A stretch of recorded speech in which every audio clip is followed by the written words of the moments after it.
Hello, everybody. Thank you so much for being here today. Happy Tuesday to you. My name is Jackie Moore. I am a clinical social worker and one of the therapists here at Cascade Center's EAP, and we are now called Canopy EAP. So if that's new for you, here's a little surprise. We are the same folks, same management, same owners, same services, same benefits, all that good stuff. Just wanted a little bit of a cooler name. So if you are familiar with us as Cascade Centers, we are the same folks. We are just now called Canopy EAP. So if you see Canopy, that is us. And today we are going to spend a little bit of time talking about mindfulness skills to help improve resilience. So we are going to talk about some pretty particular mindful-based skills. And I'm actually going to walk through a particular skill that I'm a bit partial to at the end of the training to actually give you an opportunity to sort of try that out, see what that looks like. Now, before we get started, I do have some quick kind of housekeeping stuff to go through. So we'll just go through that really quickly. I'm going to pull this up on the screen. Alrighty, so hopefully folks are seeing something like this on your screens, hopefully some kind of sidebar with the GoToWebinar. So there's a couple of things in there that I did want to point out. So just for starters, with the platform we are using with GoToWebinar, unfortunately, I'm not going to be able to see or hear you directly. That being said, I'd absolutely love to hear any questions, comments, thoughts, feedback that might come up. So if you notice on that sidebar, there's a couple of different drop downs, and one of those drop downs is labeled questions. If you click on that box, you can feel free to put any kind of questions, comments, thoughts directly into that box. I do have direct access to it, and I can speak to it immediately. I will say this because it happened to me once before. I'm trying to avoid that from happening again. You might notice there's another drop down that says chat. Please do not put your comments or questions in that chat box. The chat box is actually meant for the participants, so I can't see it. So if you do put something in the chat box, I'm unfortunately not going to be able to see it. So I would ask that you do go ahead and put it in the questions box, which I can see and would be able to speak to immediately. Additionally, there's going to be another drop down there that says handouts. If you click on that drop down, there should be two pieces of information in there. First is actually going to be a copy of the slides I'm using today. If you'd like to grab those and save them for later or follow along with me, please feel free to grab a copy of those slides. And additionally, I know right now we're kind of all at the mercy of our technology, if you will. So if you're having any issues with the GoToWebinar, I can't do too much to help on my end, unfortunately, but in that drop down for handouts, there's actually a sheet attached that has some common fixes, some GoToWebinar sort of tech help, some issues that might frequently come up. So if you're having any issues with the technology, I definitely encourage taking a poke at that sheet too, just to see if that might be helpful. Although I will say, my number one recommendation, right, is always to just close out of the GoToWebinar and come on back in and see if that helps as well.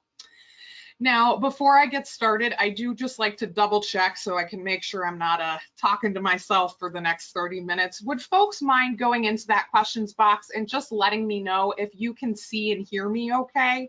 I want to make sure I'm talking to everybody, right? Sounds good, looks good, you can hear me? Sounds good. We can hear you. Beautiful. Thank you, everybody. It looks like we're all good. If you have any issues, of course, if you lose me, please let me know. Right? Certainly, right. Don't want to talk to myself for an hour. But otherwise, looks like we are all good to go. So let's go ahead and dive right in. So like I kind of mentioned, right, today we are going to be talking a little bit, waving hi, hello. I'm going to be talking a little bit today about mindfulness and mindfulness skills in particular to help build resiliency. So this, I did say an hour, didn't I? This is a half hour. I apologize. Most of my trainings are an hour. My brain was in hour mode. This is 30 minutes. So on that note, actually, because we're a little bit on a time crunch, I am going to try to move as quick as I can, but please, of course, let me know if there's any questions that come up. So When we're talking about mindfulness, of course, the first place I want to start is, what is mindfulness, right? Why are we having a training on this, right? Why are we even talking about this? So mindfulness, I would argue, has kind of become one of those more sort of hot button sort of topics, something you've probably seen in, a news article or heard it on a podcast or read it in the newspaper, right? Something along those lines. And sometimes there can be a lot of misconceptions around what mindfulness actually is. So to start off with, I like to just talk about, what is this, right? What is mindfulness? What are we talking about here? Now, for starters, I like to preface that mindfulness is a concept that has existed for thousands of years, right? This is actually not a new concept. Mindfulness has existed across cultures and across different sort of religious or ethnic groups for many, many, many generations. And certainly maybe there's been more emphasis in some areas than others. But I would argue that in the past 10 years or so, we've really seen an increase in the interest in mindfulness, especially from a Western culture perspective. Right, so when I say mindfulness, you'll see up there, I've got a kind of sort of Webster dictionary definition, right? So mindfulness is the ability to be fully present, aware of where you are, what you're feeling, what you're doing, right? And this is the big piece, right? Not being overly reactive or overwhelmed by what's going on internally or externally.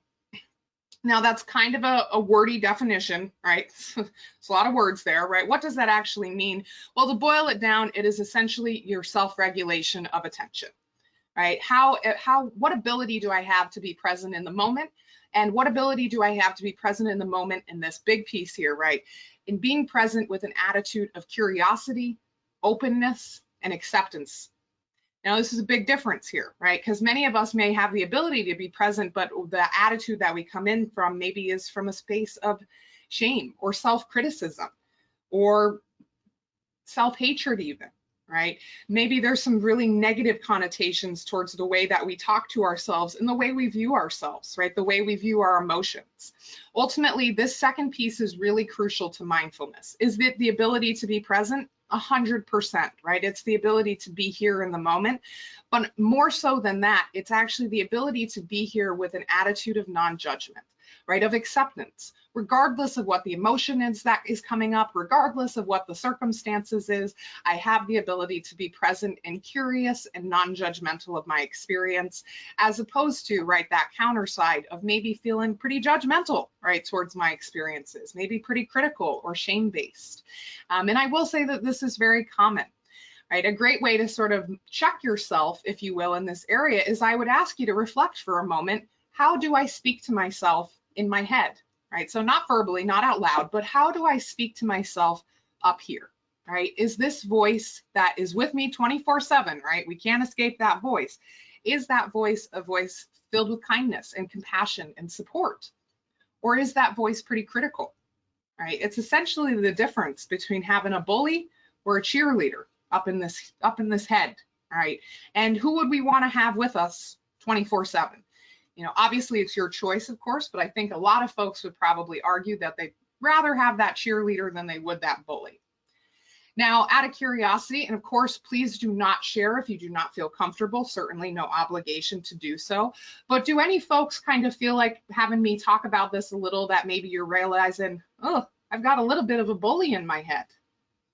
Maybe sometimes that voice is a little bit harsh, right? A little bit mean, maybe a little critical. Yes, some of us have got that bully. Sometimes, yeah, for sure. Yep. My husband has the bully. Absolutely, we can see it in other folks too, right? We can see it in other folks too. I will say that it's incredibly common. She's a mean bee. I appreciate that, right? I will tell you, in my clinical work, I sometimes actually have folks label that bully, right, as a completely different person. I've got a client who calls her Corella, right? And it really almost separates, right? That voice is not necessarily me, but it's just part of my experience, right? I evicted the bully, absolutely, right? That's the goal for many of us. Let's get rid of that bully. Let's try to find that cheerleader.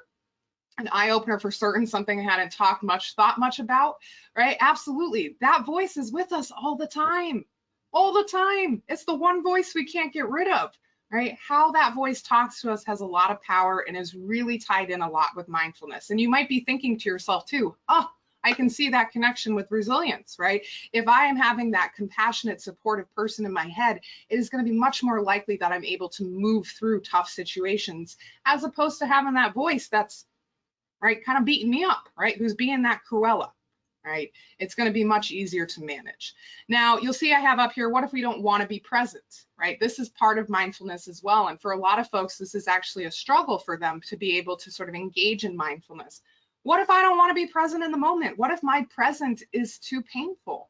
What if my present is too hard? It's too sad. It's too difficult, right? A lot of folks actually struggle with mindfulness because they don't actually want to be in that present moment. And that can be incredibly difficult, right? Sometimes it's easier to be in the past or to be in the future because my present is too challenging, right? Now, even if those emotions in the current moment are challenging, it does not mean that we don't need to experience them, right? So that being said, now you kind of heard me mention it, right? In terms of, well, how can mindfulness actually help with my resiliency?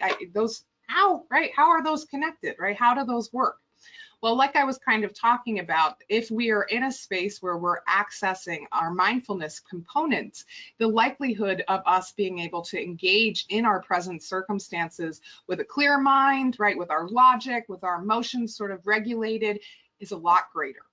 Right, so having mindfulness practices built into your day-to-day life actually really helps strengthen your brain on a neurocognitive level. Right, so the human brain is very complex. I won't deep dive into that too much, right? I know nobody signed up for a neurocognitive class, right? I'm not going to go into that too much, but what I will say is that mindfulness practices in particular really sort of hone in and strengthen the logic and the emotion centers within the human brain.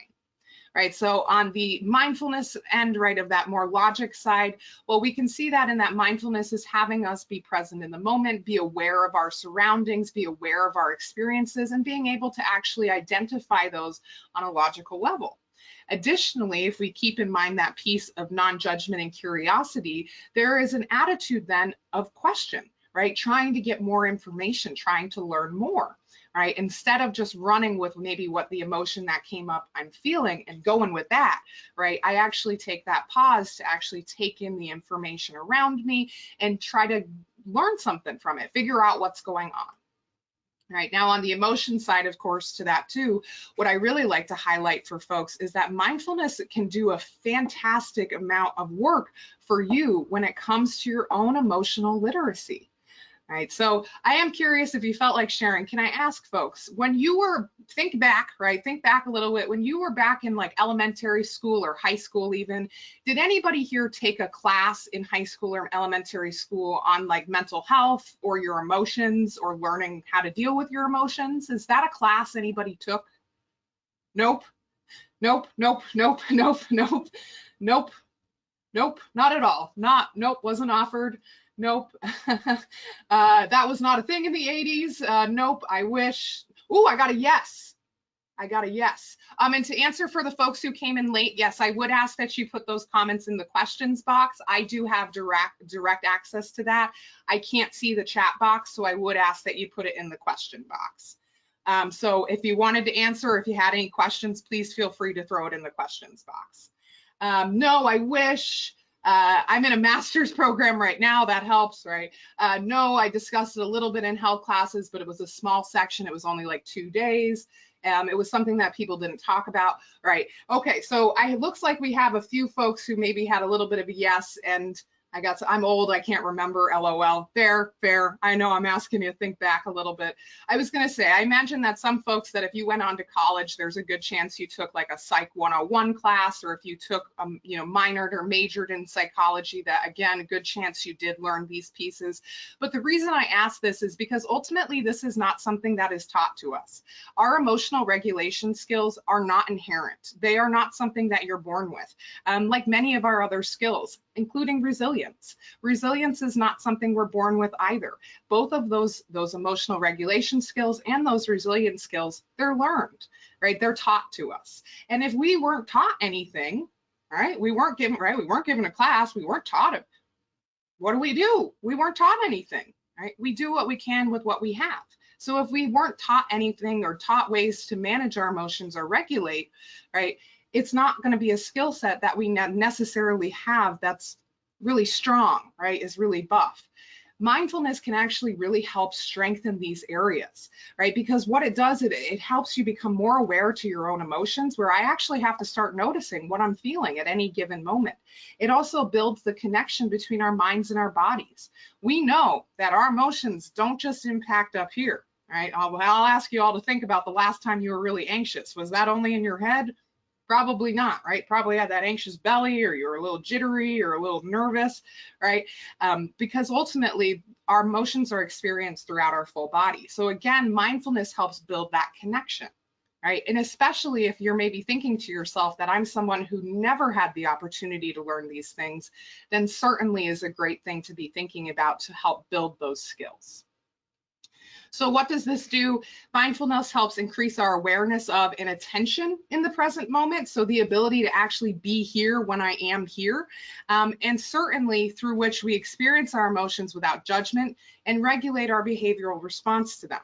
Right? When we can start creating a degree of separation between the emotions that we experience and ourselves, right? So again, going back to that bully, right? Removing that criticism, removing that self-shame or hatred or judgment that says I shouldn't feel this way, it actually opens ourselves up to being able to regulate those emotions with more power, right? We can kind of take on a little bit more control then.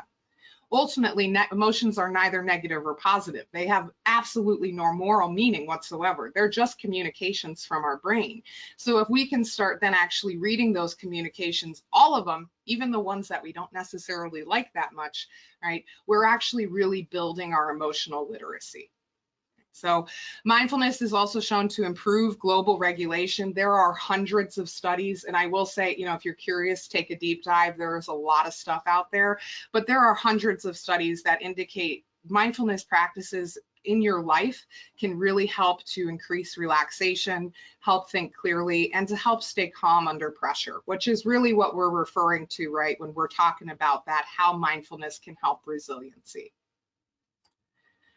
Now, I won't spend too much time on this, but I do like to throw it out there. And then once we're done this, I'm actually going to talk about some skills. I promise we're going to give some concrete stuff here, right? But one of the things I do like to throw out there is that a lot of times there is sometimes a sort of misconception between mindfulness and meditation, that sometimes they get a little bit sort of intertwined, if you will, right? Can we kind of see them almost as synonyms? And I like to point this out because a lot of folks, when they hear the word meditation, they go, oh, no, thank you, not for me. I can't meditate. I'm sorry, my brain doesn't work like that, right? And then immediately we dismiss mindfulness because of that. And I really like to highlight this because mindfulness and meditation are not the same thing. They ultimately are going to be pretty different. So if we have that immediate sort of emotional reaction, right, to meditation, I would encourage you to pause for a moment and not lump that in with mindfulness, right, because they ultimately are separate. Meditation, as you can see, is going to be focused attention. For folks who have meditated or have a meditation practice, what you probably know, right, is that the goal of meditation is to hold your attention on something in particular. And most commonly, that's your breath. Right, they have you focus on your breath. When you find your mind wandering, right, you bring your brain right back to your breathing, and we stay focused on that breath. Now, it can be other things too, like a mantra, for example, but typically that is what meditation looks like, right? We're trying to hold our attention on something in particular. And don't get me wrong, meditation can be very helpful for many different things, including building your attention span. But for many folks, it's very inaccessible. It maybe is really challenging to think of actually doing meditation. And for that reason, I like to differentiate. Now, if meditation is holding that focus, holding that attention, mindfulness, if we go on the other end, is actually not holding attention on any particular sort of component, right? It is actually an open monitoring. It is just existing and monitoring yourself as you are moving through your different day-to-day activities, right? Moving through life, monitoring the emotions that come up, actually noticing them, monitoring how my body feels at any given moment, actually seeing how those two play out with each other, right? Noticing that connection. And most importantly, it's not that I'm trying to empty my brain, right? Meditation, the goal is in a lot of ways to sort of clear the brain and hold the focus on one spot in particular. That's not necessarily the goal at all with mindfulness. We're not trying to empty the brain, but what we are trying to do is just be non-judgmental and curious about the things that come through. Even those weird thoughts, even those thoughts where you're like, why did I think that, right? We can look at it with curiosity as opposed to judgment or criticism or hatred, right? And that is going to be the biggest differential. Mindfulness can be something I do at any given moment. I can be mindful driving the car. I can be mindful in my work meeting. I can be mindful making my dinner for tonight. I can be mindful loading the laundry. Meditation is going to be maybe a little bit more intentional, right? Where I actually sit down and sort of give myself that space to do that meditation. Again, I point this out because although meditation might be a little bit more inaccessible for some folks, mindfulness can exist in almost any areas of our life. So ultimately, that accessibility becomes a little bit easier because it's a space that we can be doing it in anything, right? Doesn't matter where we are or where we're at, we can always be in a mindful space. All right. Now, that being said, let's actually talk about some specific skills. So, mindful techniques in the moment. So when I say mindfulness techniques in the moment, what I'm really referring to here is mindfulness techniques. Oh my goodness, say that 10 times fast, right? Mindfulness techniques to help in the moment of extreme emotional regulation, right? So say, for example, something just happened, you just got some information you were not expecting, and now I'm really getting hit heavy with emotions. I'm having a hard time staying present. I'm having a hard time moving through those emotions. What are some things to do that helps me pull me back to the present and allows me to have that mindful perspective of what's going on? So I've got a couple of different things up here, and I am going to go through them fairly quickly. I'll try to go through them pretty quickly. So for starters, you can see I've got this 3-step relaxation, and I would highly encourage folks, write this on a sticky note and stick it on your computer, right? 3 steps. Step number 1, close your eyes. Step number 2, relax your jaw. What was your jaw doing? Were you gripping, right? What was your jaw doing? Let's relax that jaw. And then step number 3, drop those shoulders. Where were your shoulders? Were they up here? Right? Were they up here? This is a common body language to move into in states of high stress. We hold our stress on our shoulders, our neck, and our back. Those areas tend to experience a lot of physical strain, right? So close your eyes, relax the jaw, drop those shoulders, right? Instantly, what that does is it helps create that connection again with the mind and the body, where we're building awareness between what's happening. This kind of activity, right? It helps prevent those moments where you've been working for 5 hours, you look up and you go, oh my God, I can't turn my head to the left. Oh, I can't turn it, right? Because I didn't realize I was holding my neck in an uncomfortable position for hours. And now I've actually created strain, right? We're trying to reestablish that connection. So of course, I wouldn't be a real therapist, right, if I didn't talk about breathing techniques. Now, I do want to acknowledge that I fully appreciate that breathing can be viewed as kind of frou-frou-y. I completely get that. I understand it, where it comes from. But what I will say to that is that there is an unbelievable amount of science that really proves the power of breathing and how it can help us regulate in the moment. So for starters, you see I have up here something called square breathing and then something called belly breathing. So square breathing is just regimented breathing, so actually creating sort of a square with your breath through counted breaths. So maybe counting for 4 on an inhale, holding for 4, and then exhaling for 4, right? Sort of creating that box. This could be a good one for kids, especially sort of give them that visual. Now, on the other end is something called belly breathing, and I like this one a lot. And if you are someone who does any type of yoga practice, belly breathing might actually look familiar to you.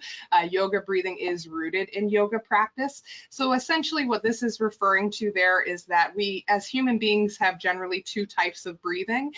The first is diaphragm breathing, where we can see our chest rise and fall, right? And the second is going to be belly breathing, where our bellies actually rise and fall. So humans very, very naturally in states of extreme relaxation and de-stress and peace and calm, right? We very naturally belly breathe in those spaces. So when you're sleeping, for example, you're likely belly breathing. When you're hanging out on the couch with your cats watching Netflix, right, you are most likely belly breathing. Now in the other end of that, right, diaphragm breathing is actually the type of breathing that you're likely to do in states of high stress. All right, when you are stressed out, overwhelmed, in crisis, you are much more likely to diaphragm breathe. The reason for that is actually incredibly simple, right? It just has less distance to travel, right? The diaphragm's up here, the belly's down here, right? It's got to go further. It's a deeper breath to get to belly breathing. So we naturally move into diaphragm breathing in states of stress. So one of the first things I say, send your breath to your belly on purpose, right? Purposely put your hands on your belly and try to see if you can feel it rise and fall. Right? What we're trying to do is almost physiologically trick yourself out of that state of crisis. So I'm trying to get myself back engaged with my body, right? Reconnecting that body piece and getting present by reducing my physiological response. Right? I love belly breathing, instant anxiety relief. Thank you so much. Looks like we've got some fans here. And I'm a big fan of it as well, especially because I got to say, folks, you can belly breathe anywhere. All right, you can belly breathe anywhere under any circumstances. There's some things I'm going to talk about here that aren't necessarily helpful in every situation, but belly breathing is something you can do anytime, anywhere, any place. Right? It doesn't really prevent you from doing other things in the moment too. So it's definitely a good one to think about. And there are other breathing exercises out there as well. I'd encourage you to take a poke around, right? See if there's something that fits for you well, right? But belly breathing can be a really great one too. Now, you'll see up here I have something called DBT turtling. DBT stands for dialectical behavioral therapy. It's a type of therapy modality that's frequently used for several different types of mental health disorders. And turtling is a concept from DBT that essentially is, well, let's think about a turtle for a second, right? You think you got a turtle in front of you and say there's like a really loud noise, a big boom, right? Very close to the turtle. Well, what does the turtle probably do in those moments? It goes whoop, and it pulls into its shell, right? Protectively. When it feels ready and the time has passed, it'll come back out of its shell, right? And rejoin the world. What we're referring to here is, can we take a pause? Instead of responding and reacting, can we take a moment to pull into our shell, collect ourselves, identify what I'm thinking, what I'm feeling, what emotion is coming up, allow myself to acknowledge those, then come out of my shell and respond to the situation. You know, I will say in the United States, we have a very much a culture of instantaneous, right? I got to respond immediately. I've got to answer that email immediately, right? Turtling is just asking you, take a pause, even if it's only 5 minutes, right? Take a pause and give yourself a time to slow down. Give your brain some time to figure out what it's thinking, right? What's going on with it? DBT, what does that stand for again? That stands for dialectical behavioral therapy. So it's a type of therapy modality. So similar to like CBT, if you've ever heard of cognitive behavioral therapy, it's another type of therapy modality. Now, up here, I also have things like guided imagery and tapping. I am not a tapping expert. I'm going to acknowledge that. But if that's something that's interesting to you, I'd highly encourage you to take a look at that link. Essentially, tapping refers to putting pressure on some pressure points to help reduce some anxiety. So that can be another awesome one as well. The PowerPoint is attached, actually. So if you wanted to grab the PowerPoint, it is actually right attached in the handouts right now. So if you wanted to steal that, please feel free to do so, but it is attached right in those handouts. Yeah. So things like spatial distress tolerance, when you're feeling overwhelmed, you're feeling really antsy in the moment, get up, right? Get up, walk around, make yourself big. Have we heard of that Superman pose? Right, get in that Superman pose, the power pose, right? Make yourself physically big, take up space, right? When we're in states of high anxiety, yes, Wonder Woman, right? Wonder Woman, here we go. Don't fight the fidget. I love these. Anybody else, keep them coming. Don't fight the fidget. Yeah, get up, move around, do something with that excess sort of kinetic energy, right? Yeah, dance, right? Do some stretching, right? Do whatever, but do something with your body to help move through those emotions as they come up, right?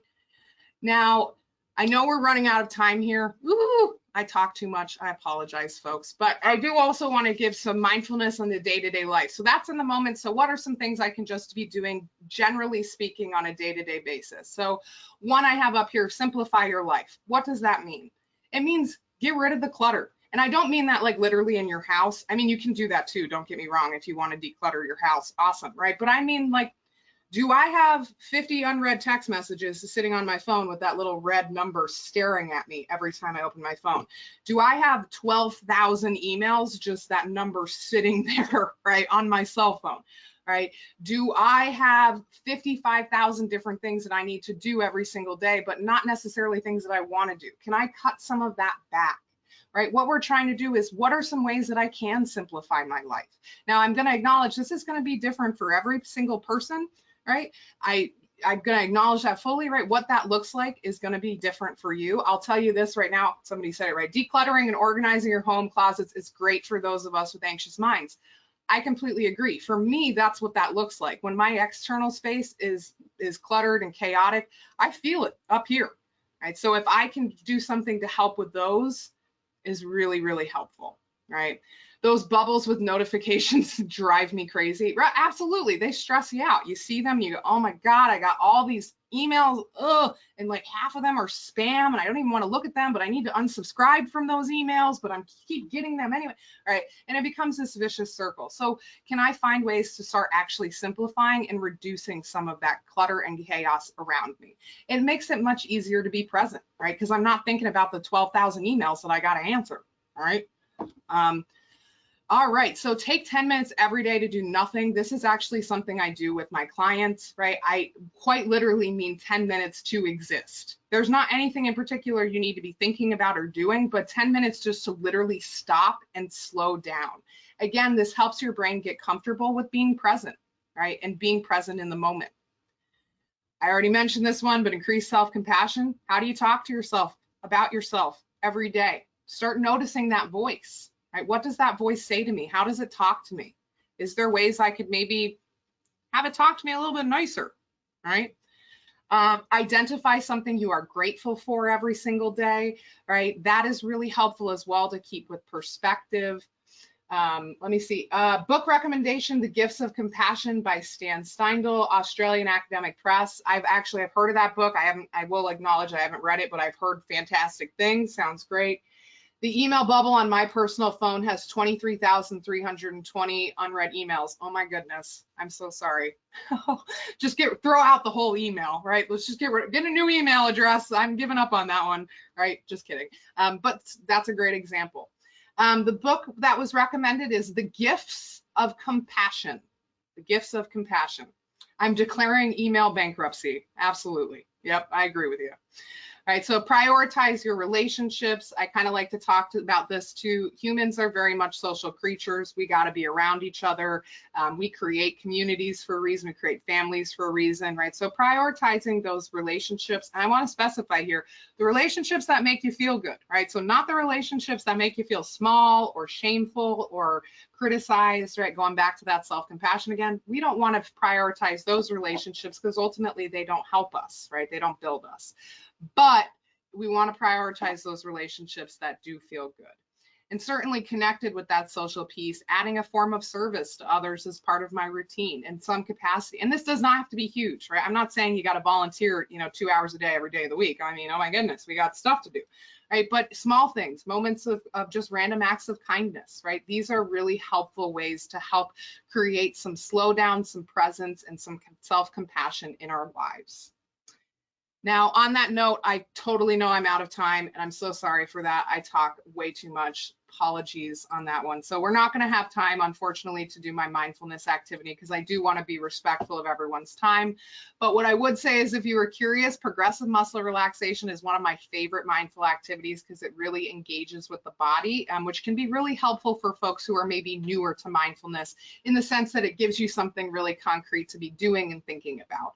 And there's all kinds of progressive muscle relaxation scripts. You can find those on YouTube. You can find those on Google.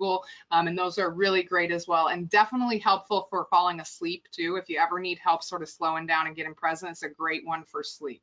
So On that note, though, I do want to say thank you all so much for spending some time today to think about this, think about mindfulness and how to help build up our resiliency. We really, really appreciate it. If you had any questions or problems or just would like to access some of your benefits, please know that we are absolutely available here to help, and all of our contact info is listed right there. So that's our phone line, our text line, and our website. So please take a chance to take a look through if you'd like.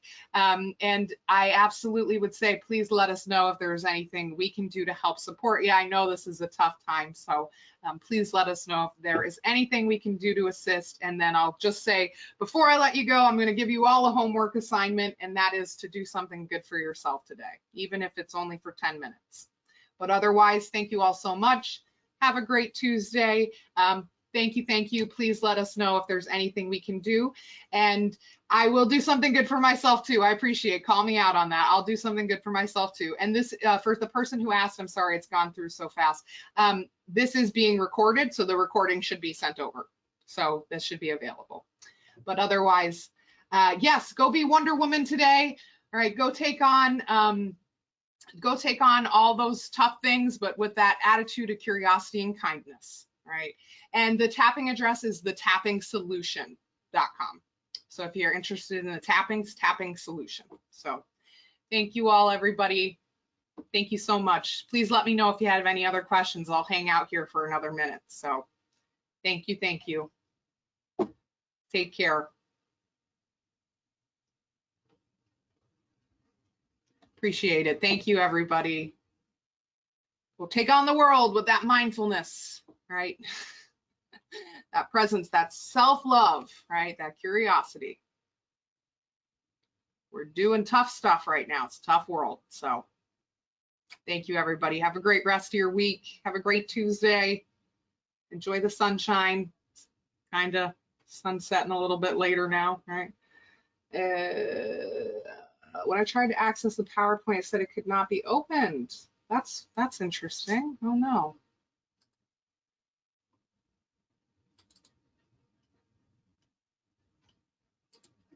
Sorry, I'm just double checking here to make sure. Okay, it's opening on my end. What I will say is that they are going to send a recording out, which will have the PowerPoint attached. So you should be able to minimally get it through the recording when they send that out too. But the other thing I would say is maybe log out of the GoToWebinar and log back in and see if you can try it again, because it was opening for me. So I'm not really sure. Does anybody else who's still on, are you able to access the PowerPoint? Hopefully folks are able to. This technology, you know, it's a blessing, it's a curse, it's all of the above. Yes, I did, I am, okay. So it looks like other folks are getting it. So yeah, maybe I would just try logging out of GoToWebinar and coming back in and see if you can grab it again, because who knows with this tech, right? I know, I'm always fighting with it, so, but it seems like it's working for other folks, so hopefully that'll work. Okay, thank you, thank you, thank you. Appreciate it. So sorry about that. Ooh, but definitely the recording will be sent out too. So if you wanted to watch it out again or watch it over, you can always do that too.